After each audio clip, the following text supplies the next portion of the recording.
Hello, friends. Thanks for listening to today's episode. Before it begins, we want to let you know that this episode includes adult themes. So if you're not in a place to hear that right now, we totally understand. Thank you so much for being here.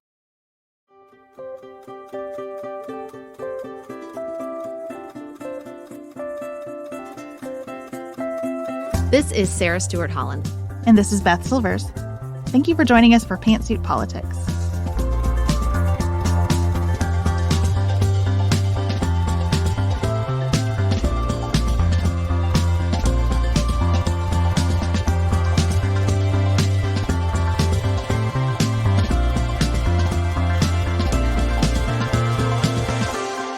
Thank you for joining us for a new episode here at Pantsuit Politics, where we take a different approach to the news. And today, that different approach involves just a lot of processing what's happening in Israel and Gaza, and particularly some of the feedback that we've received on previous episodes. We are thinking about how that situation is evolving. We are thinking about what's happening in America in the wake of that situation. And we are just sitting with all that we cannot know or be certain about as we feel the heartbreak and suffering and intense emotion from people all over the world. And then we are going to focus on what is closer to us. There are elections coming up next week for governors and state legislators and mayors and school boards. These off-year elections don't ever get as much attention as presidential races do, but they are very important and have big impacts in our daily lives. So we want to talk about some of those key races and what they might mean as we approach elections next week. And then outside of politics, we will discuss our personal versions of the Roman Empire and the primary text in our lives. We also wanted to say a huge thank you to all of you for listening. Today is the 8th birthday of Pantsuit Politics. Beth, I'm starting to notice that when people ask how long I've been podcasting, I say 8 years. Like, that gets their attention. We've reached a point where the amount of time we've been doing this lends some legitimacy to something that is often hard to get people to pay attention to. It is like not a hobby anymore 8 years in. I also notice in myself that I am drawing on experience as a podcaster in a way that I used to always draw on experience as a lawyer or as an HR professional. Like, I am starting to notice, like, well, this kind of dynamic happens about this time of year. Or when we talk about something like this, here's what usually follows. Or, ooh, I tend to lean too much on this. Like, the body of work behind us is starting to inform me the way that previous professional experience had. And that feels really rewarding. It feels really rewarding. Well, because it's not just, to me, the amount of time we've been podcasting. Now it's the amount of time we've been in relationship with our listeners and our community. You know, like, that is incredible. I mean, to the point where it's like, with some people, when I say, well, they're a listener, I'm like, well, that's not really accurate. Like, I mean, they are a listener, but at this point, we're friends. Like, at this point, we've hung out. At this point, we've been to events in real life together. And it's so incredible. And especially, you know, coming off Paducah, where we got to really see it up close and personal. And, like, the listeners got to be together over an extended period of time and really just see and feel that what we built here is really, really special. I love to celebrate it every year. I mean, I love birthdays generally, so. It's really special. It's also special to me to feel like I have a different relationship with the world because of the work that we do here. Mm-hmm. And it's nice when we discuss something that it's not the first time we've ever discussed it. It's not the first time we've thought about it. We have a ton of research behind us now. Like, we've just logged the hours to approach this differently. And that deepens the relationship with listeners, because I feel like people do know that we've logged those hours. And they trust that when they hear from us, it is a deeply considered opinion. We're not asking anyone to adopt those opinions, but the trust that it is deeply considered and, like, the mutual respect that flows when everyone is deeply considering their opinions is a really special and rare thing. So during this month of gratitude, we just want to say we're so thankful for all of you who support the show and listen to the show with your dollars, with your time, with your words. It was very good planning on our part, Beth, to start this podcast during the month of November when the emphasis is all on gratitude. Good job. So, with deep appreciation for the strength of connection that exists between us and all the people who listen, we are going to move into a discussion of probably the hardest conflict to process and describe and feel our way through that we've had during our 8 years here. And we hope that you will join us as we continue to think about what's happening between Israel and Hamas and the Gaza Strip.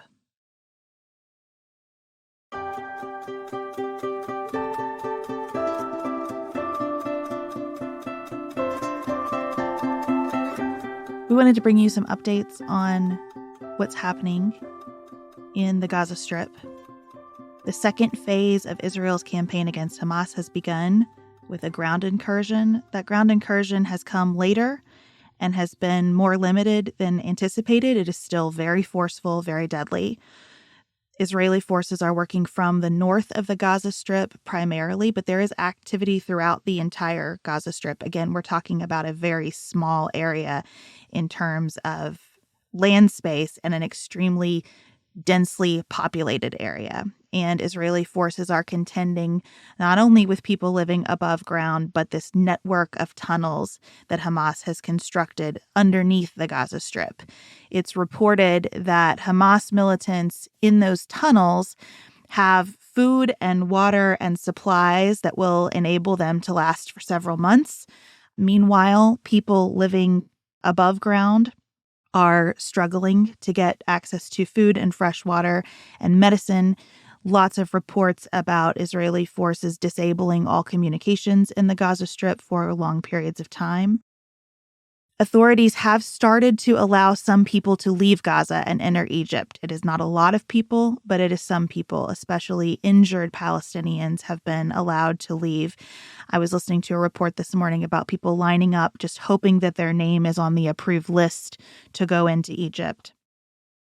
In addition to the campaign against Hamas in Gaza, we are seeing increased violence in the West Bank, some from IDF forces, some so extreme that the Israeli army has condemned individual actors within those forces, but some from the forces themselves and others from settler extremists.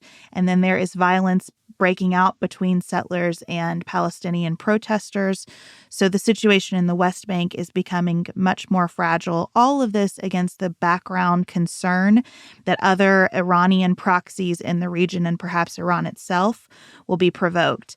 Now, most of the reporting that I have seen as of Thursday morning when we're recording is that international activity, and particularly U.S. activity, is holding as a pretty strong deterrent for others in the region to get involved here in a bigger way than they are already involved.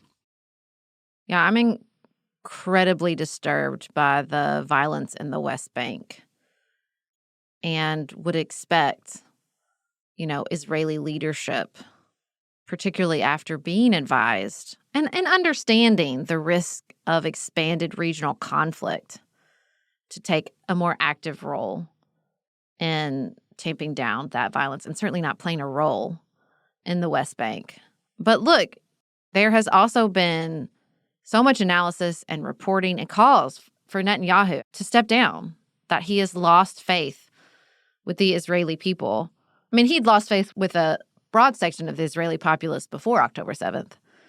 But, I read a report that the Biden administration is thinking, well, who will come next, nurturing those relationships, whether he'll even make it through this conflict, because, he got in trouble himself for trying to blame it all on the Israeli military and then apologizing, which is a thing he doesn't often do.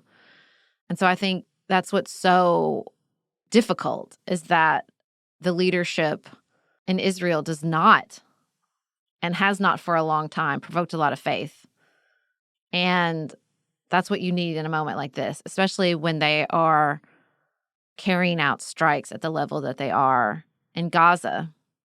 And when those strikes, purely from a strategic perspective, are so complicated for a country, when you know that you have 200 or more of your citizens being held hostage in this network of tunnels, and that every action you take jeopardizes the safety of those people, when you know that so many civilians are at risk, and even if you don't care about those civilians, which I think is an unfair assumption.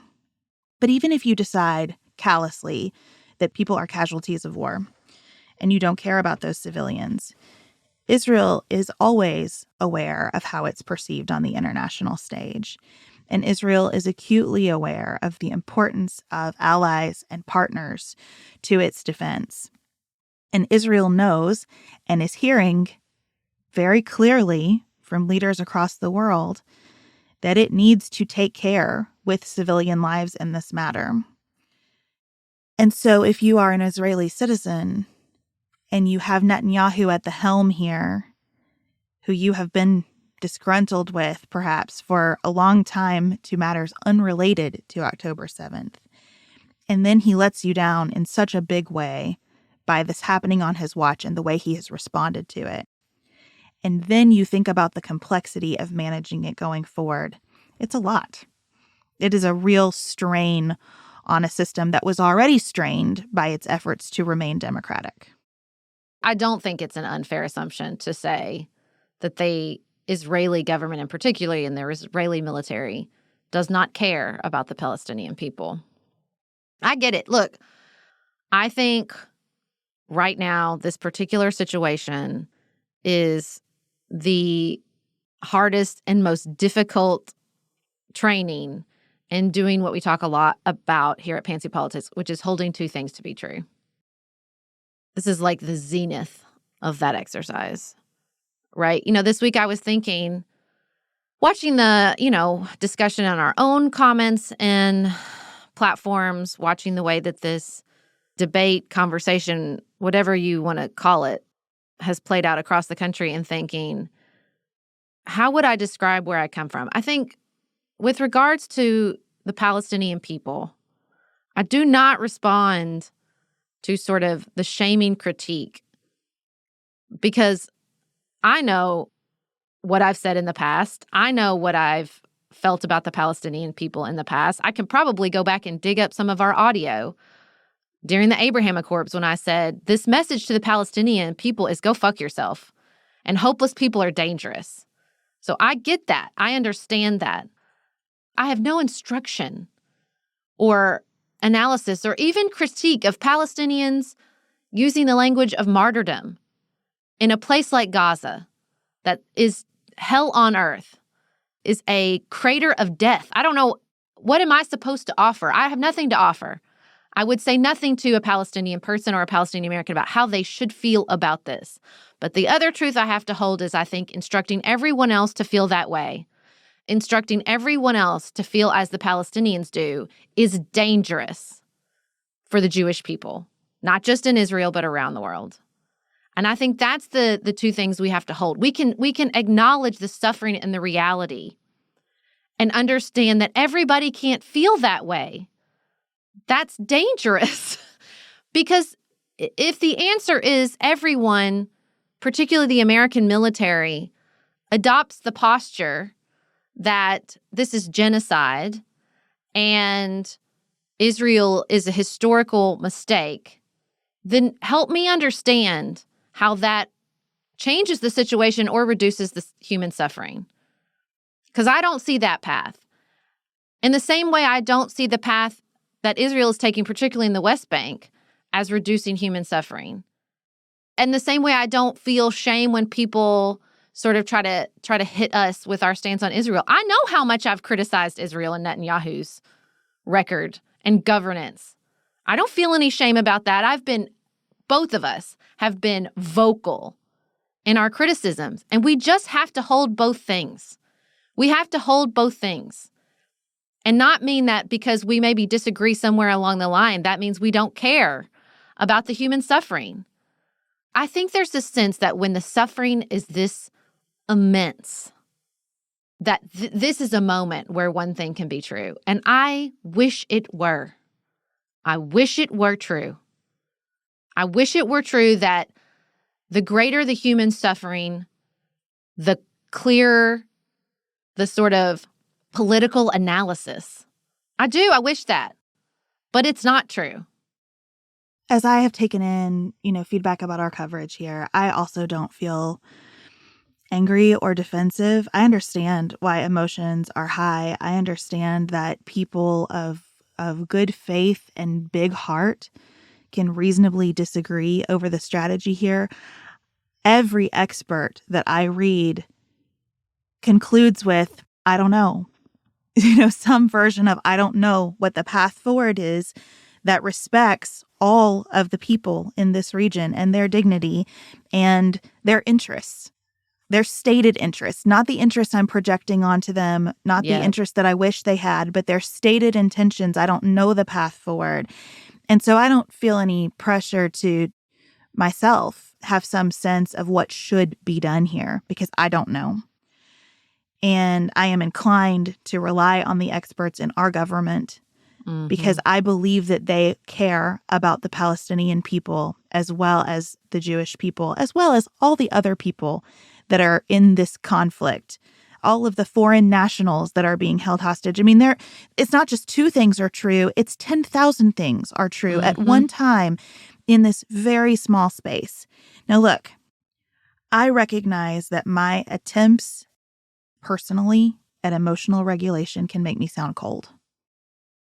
In my private life, where I am not trying to communicate, I am lost in grief for what is happening. I look at every image that comes out, and listen, I take those images from newspapers because social media, a lot of what we're seeing as images coming from Gaza are actually from Syria, which is another place that I get just lost in grief over.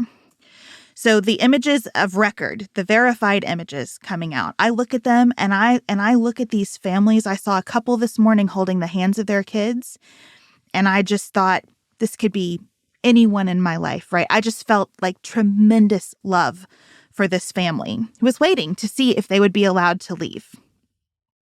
This is the problem. Words fail me about the intensity of this tragedy. And I think when words fail us, it is tempting to go to the shelves of our vocabulary and say, well, it must be genocide. Yeah. And I get that the intensity of that word helps us grapple with the feeling of suffering here. I do not think that word in its legal definition applies. And I think it's very important to describe as precisely as possible what's going on here. I think that there may well be a callousness by Israeli forces about the people who are casualties of this war. I think callousness is probably fair.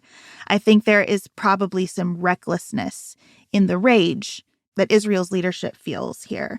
I think that's part of why we hear the Biden administration trying so hard to counsel Israel as a good friend to walk back from some of that rage and be thoughtful.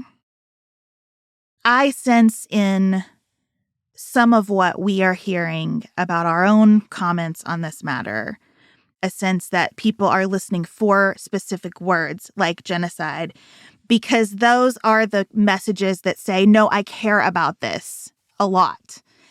And I want to be able to hold, again, several things to be true at once, which is that I care a lot. And I want to be cautious about the way I describe what's happening. And I don't know what should happen here. I think people are listening for ceasefire as an indicator of care.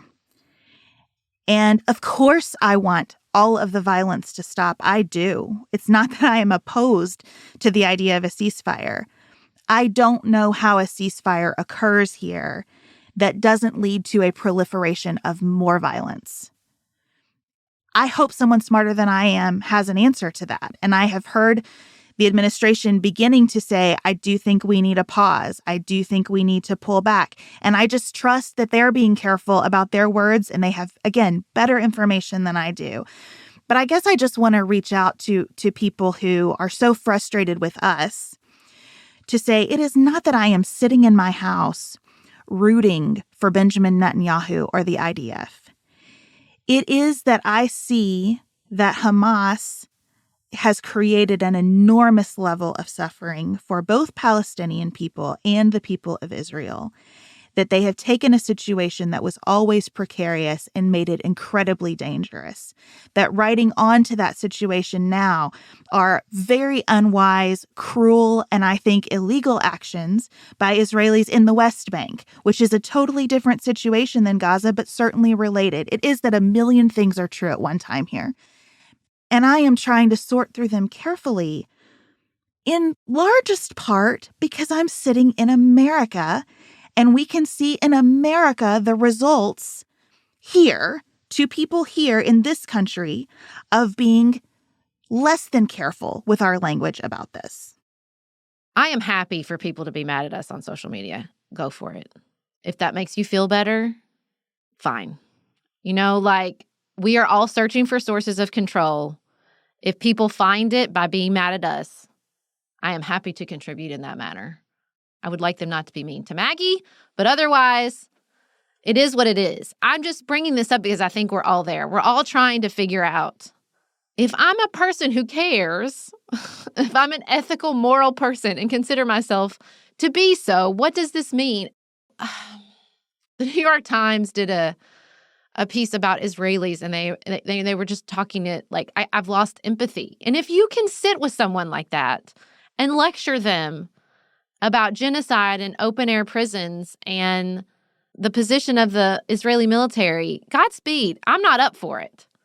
I'm not up for it. And some of them aren't. We saw a video of a grandfather whose grandchildren are being held hostage, and he was like, I don't care if they release every Palestinian if I get my grandchildren back. This is an Israeli man whose security is most definitely affected by the release of, Hamas prisoners. And he was like, I don't care. Do it anyway. You want to talk to him? You want to argue a different position with him? I don't. I don't want to argue a different position with Palestinians who use the language of martyrdom and support Hamas. I don't want to do that either. I have no ground to stand on. Several years ago, when I was a commissioner, I went to a police fundraiser. And a member of our police department was talking about how there's been a shift in policing to professional policing, right? He said, I don't see myself as some white hat out there saving the day. I do my job. I follow the processes set before me. All of them aren't perfect, but they are the ones we've decided on. And then I go home not thinking that I'm in charge of saving the world. And that conversation has never left me. I think about it all the time. And so I think it is intoxicating to be the white hat on social media when you don't have a lot of control. But what I have to do is trust the processes and trust the people with the expertise inside those processes. And I do, right now, I do not think Joe Biden or Antony Blinken would stand idly by if they felt like there was a genocide taking place. I don't think either of these men or the hundreds of people in the State Department and the Foreign Service don't care. Do I think that they, are in the impossible position of looking at places across the globe where enormous human suffering is taking place and doing the excruciating calculus of what could we do? You want to look at some excruciating calculus? Go check in on Haiti. It's awful. It's awful. This situation was awful before October 7th. And it will remain awful probably for a while. I am encouraged that the two-state solution, which we had Carrie Anderson on our show years ago who said, nobody even talks about it anymore. It's off the table. I am encouraged it's back on the table. I'm very encouraged by that. And it's hard to find anywhere to be encouraged right now with this situation. But I just have to trust the processes, not because they're perfect, not because there's probably people in the Foreign Service who would, if we had a live call-in show, would call me in right now and say, you're wrong, it is genocide. I'm sure that's true. I'm sure that's true. But at the end of the day, I cannot be the white hat. That does nothing but make me feel better. And the reality on the ground is what shifts the situation on the ground. The loss of civilian life in Gaza, particularly around the hospitals and the refugee camps, it doesn't matter how many times they say Hamas is hiding below these places. It still is extracting political capital from the Israeli position on the world stage. And I trust the people and the processes in charge to use that as best they can to change the situation, improve the situation, end the situation. And that's all I can do. That's all I can do. And I think trusting the processes does not mean feeling that the processes produce perfect outcomes. Right. And I think it means accepting a lot of things that are unacceptable. Because every decision is an excruciating decision. You know, I was listening to a report about Ukraine this morning, and a commentator for The Economist said, it's such a stalemate right now, and it's going to continue to be a stalemate until something equivalent to the invention of gunpowder happens. Because you have, for the Ukrainians, an incredibly motivated force now with Western training and weapons. And you have on the Russian side a whole lot of people. And he said this, and I don't know if this will ever leave me. He said, for the Russian government, people's lives are the cheapest resource. And for the Ukrainian government, people's lives are the most expensive resource. And so they're operating from two fundamentally different places, and those places bump up against each other, and they just keep bumping. There's no breakthrough. And that is the authoritarian mindset, right? That people's lives are the cheapest resource. And do I think that there are people in the Israeli government with that mindset? I do think so. I hear none of that mindset from our listeners who are Jewish. I hear only from our listeners who are Jewish unbelievable agony over what has happened in Israel and what will happen to so many innocent people in the Gaza Strip and the West Bank.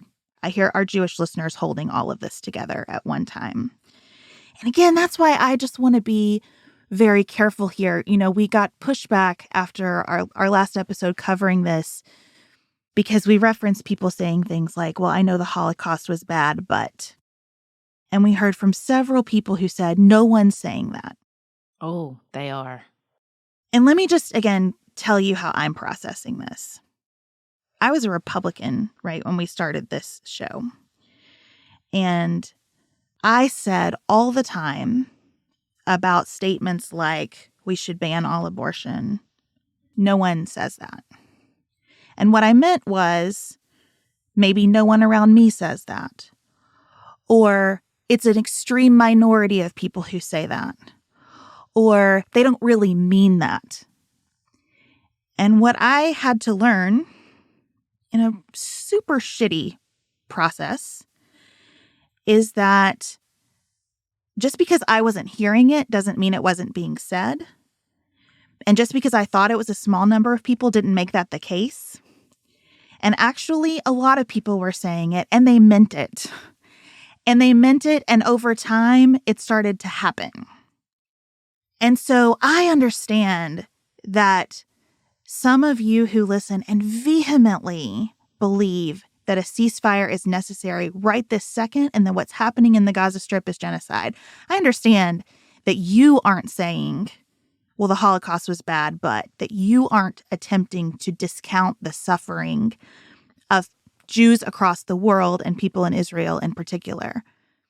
But it is out there. People are saying it. And it doesn't take many people to say it and mean it for that to become dangerous. And that's what we're seeing here in the United States. People becoming dangerous. And we are seeing here in the United States this divide, this break, again, this exploitation of existing divisions in our politics. And that is why I am trying to be so cautious about this. Because what sounds unreasonable to you and extreme to you quickly in our country gets written onto this canvas that is so explosive and so dangerous. And I don't want to do harm. I cannot do much good here. I do not want to do harm, you know? Well, and I think to your point about who uses the lives as cheap resources, I think that can be true with regards to Palestinian lives. With the Israeli Defense Force, I think there is a callousness and a disregard. I think it is also fundamentally true about Hamas. Clearly. They put their own people on top of the tunnels on purpose. They tell their own people not to leave. And so I don't feel any, internal conflict when people want the language of free Palestine. To who? Hamas? The leadership of Hamas? That's no freedom. A thing I would not argue to a Palestinian. It's not my place. That's right. I understand that call from them. Again, I even understand the language of martyrdom, even though it is so dangerous.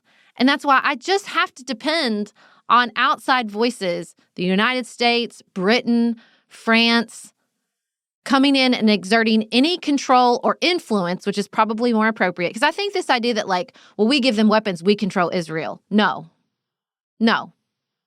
And so this idea that what influence we have, we can exert as best we can, is what I have to depend on. People with more expertise, who have more information, who are holding the complexity of all these 10,000 things that are true at one time, using a set of very limited tools to influence this as best they can. I know that is a shitty option. It is. And the other thing that I can do sitting here in Kentucky, in the suburbs, is say to people here in the United States that no one deserves to be threatened the way that some of my Jewish friends are being threatened right now. And I am deeply concerned for the safety of mosques in the United States. Mm-hmm. I understand that many Palestinians are Christian. Here in the United States, I do not believe that houses of worship that are Christian are going to have the kind of threat to them that synagogues and mosques will. I am deeply concerned that people who vaguely look like they could be from this part of the world are in danger in the United States right now. And I don't want to do anything that contributes to that. I don't want to do or say anything that adds to the pain that people feel about this. And even that feels unavailable, right? It feels like if you want to not hurt anyone here, you just can't speak. But not speaking also hurts. And so it's terrible. And I feel for everyone. And I agree with you, Sarah. I am glad that we have listeners who trust us enough to reach out and say, I vehemently disagree with you about this. And I am fine with people being angry about the way we have approached it. And I also just promise to keep paying attention and doing our best to show up here, honestly processing as we can. Yeah, and it's so limited. I don't have a depth of pain available to me to understand what it would be like to lose 45 members of your family. No. I don't have it. And I think that's the anger and rage you feel. I think people see a level of suffering that I can't contemplate it. I've been through some hard things in my life. I can't contemplate it. And I think that almost surfaces rage as well. Mm-hmm. This sense that this is happening and I can't even fathom the depths of pain and suffering to exist in death. To exist in death. That's what it's like on the Gaza Strip right now. As it is also like for the families of these hostages to exist in this interstitial hell. Mm-hmm. I don't have that available to me. And I think that sense of existential guilt or frustration, I think that's what we feel bubbling up as well. Maybe something would be broken inside of us if we were all having civil discourse in the face of this hell, right? I mean, maybe it's just an honest and appropriate outflow, As much as I would love to think the higher the stakes, the more reasonable the debate, we are at the end of the day human beings. And so maybe this is the best we can do. I don't know. I don't think our best is available at any point on Instagram, but that's just a personal opinion. I share that opinion. And look, I also just always feel this pull to like witness the complexity, absurdity, I don't know what, of being so attuned to this hell on earth and not to others. Yeah. Those images out of Syria are unfolding all the time. You mentioned Haiti, Sudan, the Uyghur people in parts of China. There are so many places across the world that we could do this, that we could become on a daily basis embroiled in the details of absolute unjustified horror. And our brains cannot take it all in. And I think this one is different to us in the United States because, again, of that process, because of those decisions that have already been made, because of relationships built over time. Same thing with Ukraine. It grabs us because of history and relationship and promises and interests. No, it's not charity, right? Like there are many, many reasons that certain conflicts grab us and others don't. And I just kind of have to trust that too. I don't know. I don't know how you prioritize and rank and sort the allocation of attention or weapons or training or boots on the ground. I don't know. And I am so thankful that those aren't my choices to make. And I'm grateful for the people who make those choices. And I just, in my heart, try to send them wishes for wisdom and discernment and rest, because that's the best I can do. It is very hard to talk about anything else in the same sentence as the discussion that we just had. We are going to do that, though. And as we do it, I'm thinking about a beautiful Substack piece from Asha Dornfest this week, where she talked about how when the world feels this overwhelming, and it is important to focus on your sphere of influence. And we have an opportunity in our sphere of influence as elections approach in the United States to do that local good. So that's what we're going to discuss next.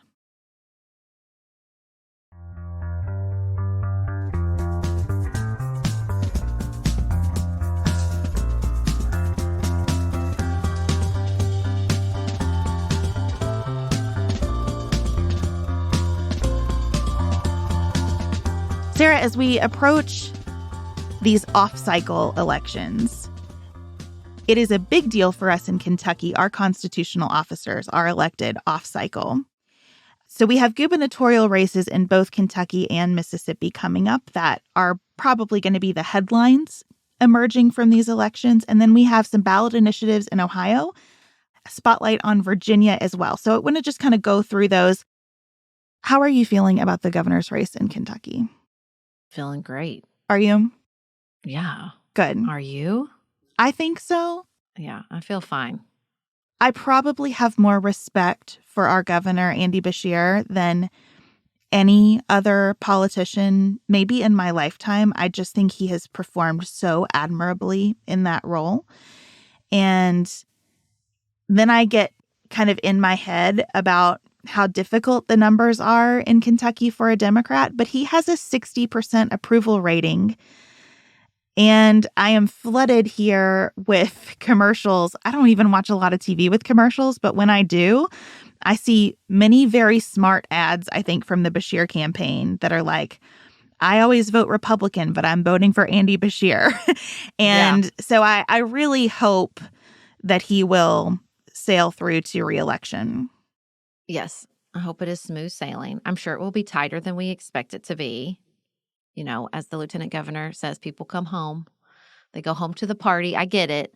But I think Andy Beshear is about to be popular on a whole new level because everybody's going to be obsessed with how'd you do it? How'd you get people to split tickets when we say we don't split tickets anymore? You know, like that's sort of the accepted political narrative, is that people's partisan identities have hardened and people don't vote Democrat and then vote Republican. But I think Andy's about to prove that wrong again. And I think there's some really, really valuable lessons from that. I hope that's true. His opponent is Daniel Cameron, our attorney general in Kentucky. Daniel Cameron is a Mitch McConnell protege. And every time we see one of his signs, which we do quite a bit because there are some deep Republican enthusiasts in northern Kentucky, every time we see one of his signs, Ellen pipes up and goes, Daniel Cameron is too extreme for Kentucky. The attack ads have set in, for sure. We have Daniel Cameron ads, but they are obvious, like Republican strongholds, because they're not a proliferation throughout every neighborhood of the small, easy to get, like little plastic yard signs. They're like the big ones that people have made because they have a big intersection, whereas Andy's signs are everywhere. They're everywhere in every neighborhood and places you wouldn't always expect. But you don't see those like little Daniel Cameron signs. You just see the big ones, which I think is reflective. Look, I had a political mentor who told me signs don't vote and it doesn't matter, but I have been through too many elections where the signs really were a bellwether. And so now I pay attention to the signs pretty closely because I just think in an age where people are frustrated politically and feel sort of cynical about politics, the willingness to put a sign in your yard. Obviously, I have a Andy Beshear sign in my yard. It means something. In Mississippi, we have really the inverse of our situation in Kentucky. We have an incumbent Republican governor, Tate Reeves, who is very unpopular. His approval rating is only 46%, only 71% among Trump voters. That's unusual. That Trump bloc tends to go very high for people they feel are their people. So he is the second least popular governor in the country. His opponent is Democrat Brandon Presley, who is Elvis's second cousin. Super fun fact. Fascinating. And he is running as a pro-life Democrat on a pledge to expand Medicaid. This election in Mississippi is really different than past gubernatorial elections because it used to be, as recently as the last one in Mississippi, that the governor had to win both the popular vote and a majority of the state's House districts. That is a Reconstruction-era law. I was going to say, that sounds racist. That's right. That was put into place to minimize the power of Black voters. And Attorney General Eric Holder, during the Obama administration, brought a lawsuit to challenge this, and it brought a lot of attention to it. And eventually, Mississippi voters repealed the law. And so this is the first gubernatorial election where just winning the popular vote will win the governor's race. Seems like that should be enough. Maybe at the presidential election, too. Just throwing that out there. So Brandon Presley is very focused on doing voter outreach to say to Black voters, I know you feel that your vote has not mattered. It really does this time. It really, really does. Please show up and vote. Well, that's good. I would think that considering the problems in Jackson and the mismanagement of that entire situation, because even if you don't live in Jackson, even if you're a strong Republican voter, that's embarrassing. You should be embarrassed. And I'm sure lots of people are. And they blame Tate Reeves, as they should. In Virginia, control of Virginia's legislative branch is up for grabs in this election. And there are several layers to how observers are going to be analyzing what happens in Virginia. The first and most obvious layer is, what does this say about Glenn Youngkin? He, as the governor, has spent a lot of energy campaigning to have Republican control of the legislature in Virginia so that they can advance his agenda. A big part of that agenda is a 15-week abortion restriction, which would be a very big deal because Virginia is the only southern state that has not significantly restricted abortion after the Dobbs decision. And so people are looking at these elections in Virginia to determine something about whether 15 weeks is sort of the moderate consensus position among Americans. And if this is a winning message for Glenn Youngkin, will Republicans across the country who haven't known what to say about abortion since the Supreme Court overturned Roe versus Wade glom on to 15 weeks? Or will this be rejected by voters as too extreme? Well, listen, Virginia gets a lot of play anytime because it's purple. And so people pay a lot of attention to Virginia's elections, particularly with so much interest in Glenn Youngkin and whether or not he will be running in 2024 presidential elections. Getting kind of late in the game. But Godspeed, I think if somebody wanted to show up late and sort of occupy a lot of the the media attention. Something tells me they'd get a lot of it. And I think this is so interesting when paired with the Ohio referendum on abortion. You know, we talked earlier in the year that Ohio voted down a change to their referendum process through which they would need more than a majority to pass the referendum. They said, no, we'll stick with a majority. And so what did the Republicans in Ohio do? Well, let's just make this as confusing as humanly possible with regards to the language of this referendum that's trying to assure access to abortion in the state of Ohio. And I think, you know, it's another area of the Republican Party where you see this internal fighting. You know, the people that want to win elections know that this is a failing strategy, that this is a issue that is a losing one for Republicans. So the desire to now all of a sudden pull these referendums off the ballot, that's what I thought was so interesting, is now they're like, oh, crap, this turns out people for Democratic candidates, sort of like low engaged voters turn out for these abortion amendments. And so now the 2024 efforts in like Florida and Arizona and some other states are like, no, we don't want to do that. We changed our mind, pull them off the ballot.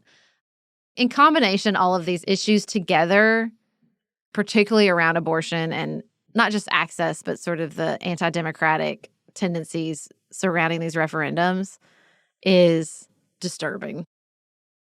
I am so excited to see what turnout looks like in Ohio, because in addition to this abortion initiative, there is a marijuana legalization initiative on the ballot.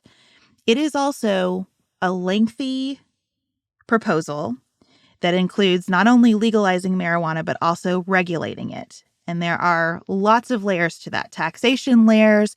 There is a program to consider social equity in connection with licenses. There are so many pieces to this marijuana initiative, but it would seem that marijuana and abortion would be two very potent initiatives to bring people out to vote. Well, it's so funny that marijuana is on the ballot in Ohio, because I texted you that I did not have it on my Halloween bingo card to engage with an 11-year-old about Andy Bashir's stance on medical marijuana, but that is what happened to me while I was passing out candy. This group of like 11 to 12-year-old boys walked by, and one of them said, "Ooh, don't go to that house. They have an Andy Bashir sign." And I said, you know me, I'm not intimidated by a bunch of 11-year-olds who think they know what they're talking about. I said, oh, my candy's not good enough for you because I'm going to vote for Andy Bashir. And one of the boys up front was like, shut up. Her candy is good enough. But then the other guy, he was like, well, he supports medical marijuana. And I was like, right, most people do, don't they? I said, people are in pain. They need medical marijuana. But I was like so surprised that that was what he called up. I'm like, really? Are there people out there just appalled that Andy Bashir supports medical marijuana? But I guess there are. Y'all, we got bigger issues like fentanyl. Who gives a shit about marijuana anymore? I know. I think it's really interesting. I mean, I get that it's a little bit complicated. I say just a little bit. I am broadly in favor of legalizing marijuana. And I wish the federal government would just do it so that it wouldn't be such a mess for states that do it. We could all just move on. I also understand, though, that living in a place where marijuana has been legalized, there are some drawbacks. And we probably need a bunch of social efforts wrapped around legalization to talk about responsible use, that there is a place and a time, that we don't want this to become our entire identity, that we don't want our entire city to smell like weed constantly. I mean, there are some ramifications of legalization that I think are difficult, but on the whole, I am in favor of it. But Lord, that's like policy stuff we can figure out. That's right. And I just see it in a lot of ways as like a workforce issue right now. We just have way too many people with criminal justice barriers because of marijuana usage that are preventing them from living good, productive, responsible, contributory lives. And I'm so tired of that and just ready to move on from it. I mean, I just feel like the productivity of our society would increase on so many levels if we like stopped voting on it, if we stopped testing for it, if we stopped, interviewing around it. Like, I think we would all just get a lot of time and energy back. Just I think saying. That's true. We would more than balance out what we would lose from people being high. I hope that that's correct. I do want to do some of that other work around it. but yes, I hope that's correct. So those are the big races that will be watched by national media. But please go vote, even if you are not in any of the states we mentioned. New Jersey's state legislative races are happening. And across the country, there are mayors and school board members and dog catchers, like so many elected offices that really do impact your life. And thinking again about Asha's reflection on our spheres of influence, I know that voting for the constable or the county commissioner doesn't feel like you're doing anything for people who are suffering in drastic ways across the world. But we'll link her piece. She very beautifully points out that it does matter when we do our part. And this is our part, to go vote. So please do that next Tuesday.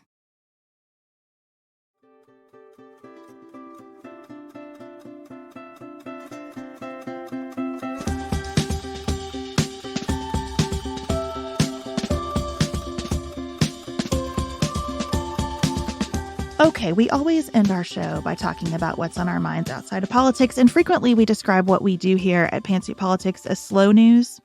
This is the slow outside of politics. So the men think constantly about the Roman Empire meme has crested and fallen.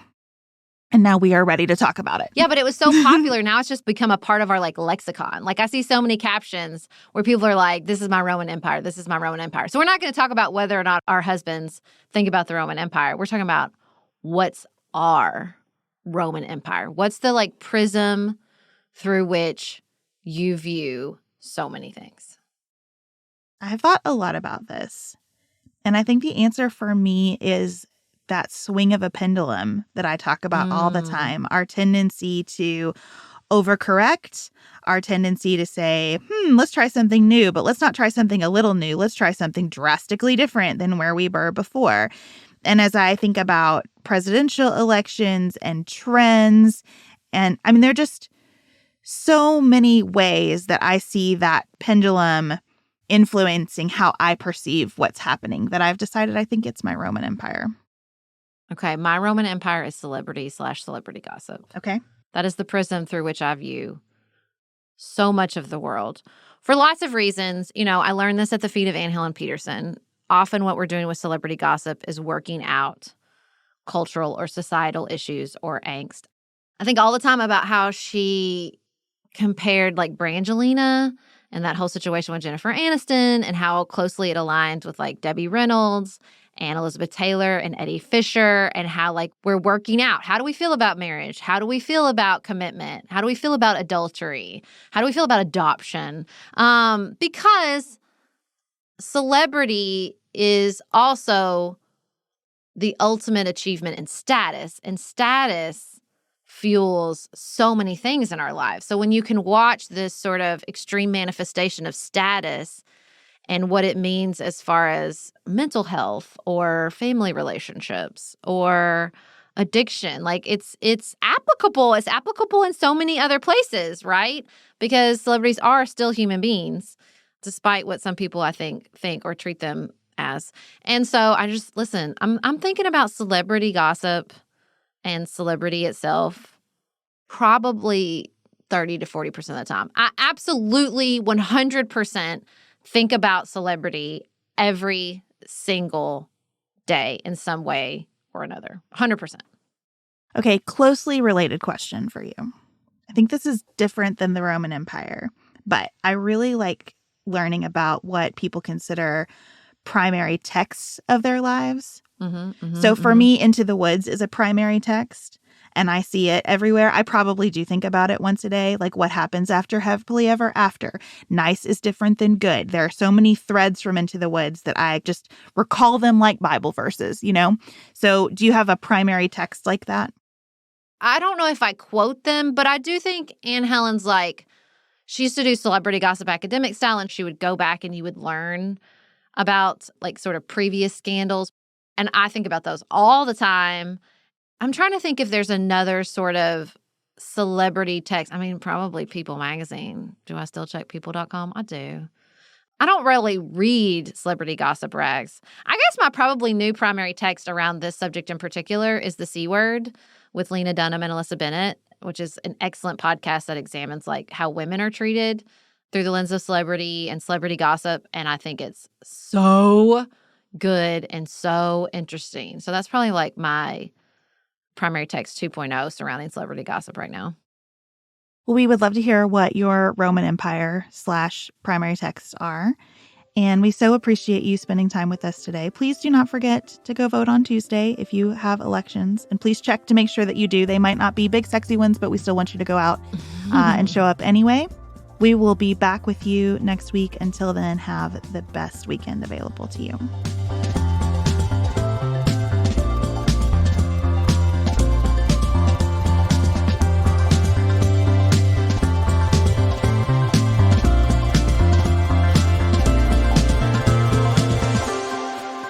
Pantsuit Politics is produced by Studio D Podcast Production. Elise Knapp is our managing director. Maggie Penton is our director of community engagement. Xander Singh is the composer of our theme music with inspiration from original work by Dante Lima. Our show is listener supported.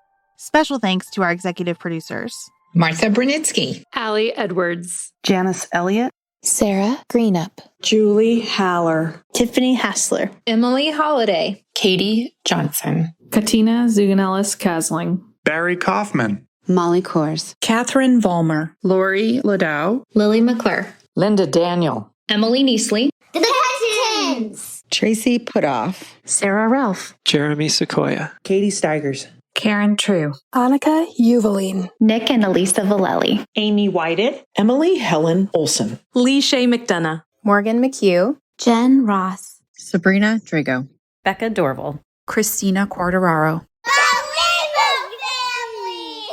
The Adair family. Jeff Davis, Melinda Johnston, Michelle Wood, Nicole Berkless, Paula Bremer, and Tim Miller.